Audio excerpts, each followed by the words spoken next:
পাগল মন। একটা গবেষণায় বলা হয়েছে আমরা যে কায়দায় নামাজ পড়ি 8 সেকেন্ড মন আমাদের নামাজের মধ্যে থাকে না। কয় সেকেন্ড?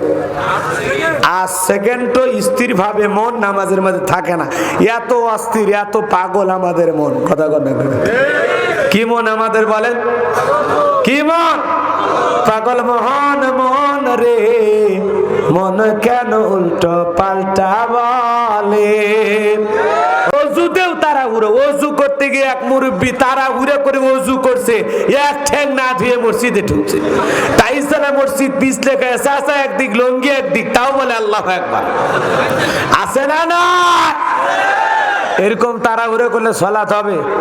জোহরের 4 রাকাত সুন্নত, ইমাম আর মুসল্লি একসাথে নিয়ত বেঁধেছে। ইমামের 2 রাকাত হওয়ার আগে মুসল্লির 4 রাকাত শেষ। ইমাম সাহেব বলে বাবাজি আমার 2 রাকাতের আপনার হওয়ার আগে আপনার 4 রাকাত শেষ হলো। কয় হুজুর আপনাদের চর্চা কম। হুজুরদেরই বলে চর্চা কম। কয় কি কায়দায় সূরা ফাতিহা পড়ছেন? আলহামদুলিল্লাহ। মানে এমন কায়দায় সূরা ফাতিহা পড়ছে ফেরেশতারা বোঝেনি নেকি লিখবি না গুনাহ লিখবি। কথা কান ঠিক কেনা? এরকম আছে না না? আমরা তো ডিজিটাল নামাজি, নামাজও পড়ি ফোনও রিসিভ করে বলি ভাই 2 রাকাত চলতেছে। আছে না নাই? কারণ এই কায়দায় সালাত পড়লে এগুলো সালাত কবুল হবে? হযরতে তালহা রাদিয়াল্লাহু তাআলা সালাত আদায় করতেছেন, কলিজার টুকরা ছেলেকে বিষাক্ত সাপ ধরেছেন। বিবি মানুষজনকে ডেকে সন্তানকে বিপদ মুক্ত করলেন। হযরতে তালহা রাদিয়াল্লাহু তাআলা নামাজ শেষে জিজ্ঞাসা করে বিবিরে, বাড়িতে এত মানুষজন, ব্যাপারটা আমি বুঝতে পারলাম না। হযরতে তালহার স্ত্রী ডেকে বলে স্বামী আপনি যখন নামাজে দাঁড়িয়ে গেলেন সন্তানকে বিষাক্ত সাপ এসে পেঁচিয়ে ধরেছে, আমি মানুষজনকে ডাকলাম, সন্তানকে বিপদ মুক্ত করলাম, এত ঘটনা আপনার চোখের সামনে ঘটে গেল, ও স্বামী আপনি কি কিছুই বলতে পারেন না? হযরতে তালহা ডেকে বলে বিবি রে, নামাজের মধ্যে মন যদি এদিক সেদিক চলে যায় তাহলে নামাজ তো আর নামাজ থাকে না। আর আমরা সালাত আদায় করি, মসজিদে কয়টা ফ্যান, কোন দেয়ালে কি লেখা আছে, ওযুখানায় পানি যদি কেউ ছাড়িয়ে দেয় পেছন দিকটা, ও জব্বার ভাই আসছেন। কথা বল না কেন? আমাদের সালাতের আমার মানে আমরা যে সালাত আদায় করতে সাহাবীরা কি মনোযোগ জানেন? হযরত আলী রাদিয়াল্লাহু তাআলা আনহু জিহাদের ময়দানে তীর ঢুকে গেছে, টান দেয়, কষ্ট হয়। নবী বলে সালাতের মধ্যে সবাই দাঁড়ায় যাও। সাহাবীরা দাঁড়ায় গেলেন, একজনকে বললেন আলী যখন সিজদায় যাবে তীরটা টান দিয়ে বের করো। 2 রাকাত সালাত, দ্বিতীয় রাকাতে দ্বিতীয় সিজদায় হযরত আলী রাদিয়াল্লাহু তাআলা চলে গেছেন, এমন জোরে তীর টান দিয়েছে সামান্য একটু গোশত বের হয়েছে। আল্লাহু আকবার বলেন। এরপরে নামাজ শেষে দেখেন মুসাল্লায় রক্ত। আল্লাহ রাসূল বলেন আলী নামাজের আগে তীর টান দিলে তুমি কষ্ট পাইলা, কিন্তু নামাজের ভিতরে যখন তীর টান দিলে তুমি তখন কোথায়? হযরত আলী রাদিয়াল্লাহু তাআলা আনহু বলেন নবী গো, নামাজের সিজদায় যখন আমি চলে যাই আমার কাছে এরকম মনে হয় আমি দুনিয়াতে সিজদা দেই না, মনে হয় মাওলা পাকের আরশে আজিমে যায়া আল্লাহর কুদরতি কদমে সিজদা দিতেছি। কোন সুবহানাল্লাহ। তারা সালাত আদায় করেন, মন চলে যায় কোথায়? মাওলা পাকের আরশে আজিমে। আর আমাদের মন চলে যায় কই? আমাদের পাগল মন। আমরা সালাত আদায় করি এই সালতায়, মন চলে যায় ফরিদপুরে, মন চলে যায় ভারতের বর্ডারে। কথা বল। কারণ আমাদের পাগল মন। একটা গবেষণায় বলা হয়েছে আমরা যে কায়দায় নামাজ পড়ি 8 সেকেন্ড মন আমাদের নামাজের মধ্যে থাকে না। কয় সেকেন্ড?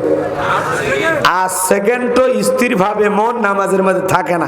এত অস্থির, এত পাগল আমাদের মন। কথা কথা কি মন আমাদের বলেন? কি মন?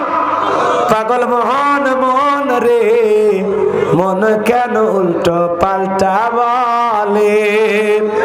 অজুতেও তারা উড়ে, অজু করতে গিয়ে এক মুরব্বী তারা উড়ে করে অজু করছে, এক ঠ্যাং না ধুয়ে মসজিদে ঢুকছে।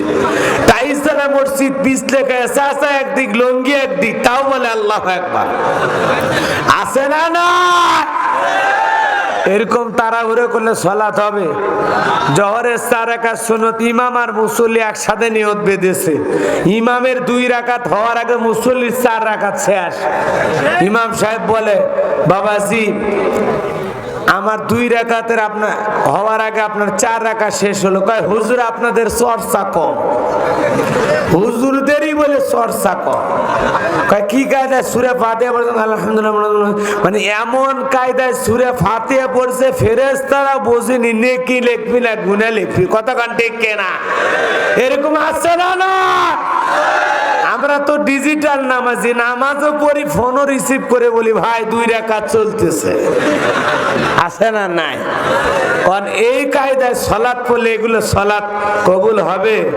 হযরত তালহা রাদিয়াল্লাহু তাআলা সালাত আদায় করতেছেন, কলিজার টুকরা ছেলেকে বিষাক্ত সাপ ধরেছেন। বিবি মানুষজনকে ডেকে সন্তানকে বিপদ মুক্ত করলেন। হযরত তালহা রাদিয়াল্লাহু তাআলা নামাজ শেষে জিজ্ঞাসা করে, বিবি রে, বাড়িতে এত মানুষজন, ব্যাপারটা আমি বুঝতে পারলাম না। হযরত তালহার স্ত্রী ডেকে বলে, স্বামী আপনি যখন নামাজে দাঁড়িয়ে গেলেন, সন্তানকে বিষাক্ত সাপ এসে পেঁচিয়ে ধরেছে, আমি মানুষজনকে ডাকলাম, সন্তানকে বিপদ মুক্ত করলাম, এত ঘটনা আপনার চোখের সামনে ঘটে গেল, ও স্বামী আপনি কি কিছুই বলতে পারেন না? হযরত তালহা ডেকে বলে, বিবি রে, নামাজের মধ্যে মন যদি এদিক সেদিক চলে যায়, তাহলে নামাজ তো আর নামাজ থাকে না। আর আমরা সালাত আদায় করি, মসজিদে কয়টা ফ্যান, কোন দেয়ালে কি লেখা আছে, ওযুখানায় পানি যদি কেউ ছাড়ে দেয় পেছন দিকটা, ও জব্বার ভাই আসছেন, কথা বল না কেন? আমাদের সালাতের আমরা যে সালাত আদায় করতে, সাহাবীরা কি মনোযোগ জানেন? হযরত আলী রাদিয়াল্লাহু তাআলা আনহু জিহাদের ময়দানে তীর ঢুকে গেছে, টান দেয়, কষ্ট হয়। নবী বলে সালাতের মধ্যে সবাই দাঁড়ায় যাও। সাহাবীরা দাঁড়ায় গেলেন, একজনকে বললেন, আলী যখন সিজদায় যাবে তীরটা টান দিয়ে বের করো। 2 রাকাত সালাত, দ্বিতীয় রাকাতে দ্বিতীয় সিজদা হযরত আলী রাদিয়াল্লাহু তাআলা চলে গেছেন, এমন জোরে তীর টান দিয়েছে সামান্য একটু গোশত বের হয়েছে। আল্লাহু আকবার বলেন। এরপরে নামাজ শেষে দেখেন মুসাল্লায় রক্ত। আল্লাহ রাসূল বলেন, আলী নামাজের আগে তীর টান দিলে তুমি কষ্ট পাইলা, কিন্তু নামাজের ভিতরে যখন তীর টান দিলে তুমি তখন কোথায়?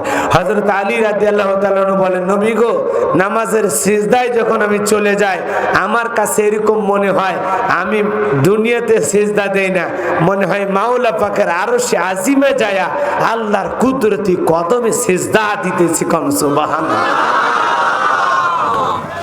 তারা সালাত আদায় করেন, মন চলে যায় কোথায়? মাওলা পাকের আরশে আজিমে। আর আমাদের মন চলে যায় কই? আমাদের পাগল মন।